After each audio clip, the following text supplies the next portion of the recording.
Well, I don't know, if anything, they have been remaining the same, if not growing. You might be able to see there is a live picture behind me, which is looking over part of Admiralty, which is where the government headquarters are. We are talking tens of thousands of people here who have gathered in the main thoroughfare that takes traffic into the central business district here in Hong Kong. So it's essentially crippled much of the beating heart of this city today. But from what we've seen, the scenes have become more subdued. Much earlier this morning when I first went out there, there was a real sense of anger. Protesters were full of adrenaline, picking up barricades, throwing them, taunting police, and holding up traffic, essentially jumping over road barriers and holding up as much traffic as possible on what is an 8-lane stretch of road. From what we've seen now, they're staging something of a sit-in, a lot more relaxed. People are walking around the area there, and no traffic is being able to pass through.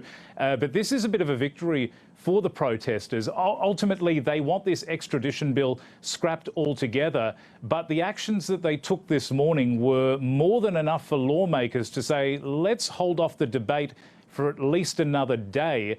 And we've seen pictures from inside the Legislative Council over the past couple of hours. There is no one inside. So if the protesters were aiming to buy more time here, they've certainly got that. And just another display of Hong Kongers really fighting for what they see is their rule of law, their very protective rule of law, and their democratic right to be able to protest against pieces of legislation which they so vehemently oppose. Joel, how rare is such a broad church of people coming out onto the streets? I mean, we're talking about multi-billion-dollar businesses allowing their employees to protest if they want to. And then we're talking about humble students. Students all over the world have hardly any sort of resources compared to huge businesses, and yet they're coming together.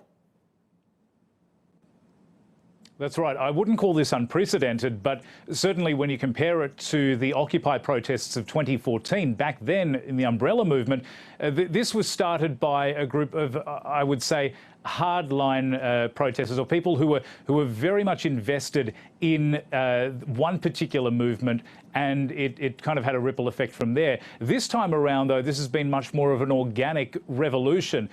We've had students, lawyers, even sitting judges who have spoken on anonymity out against this law.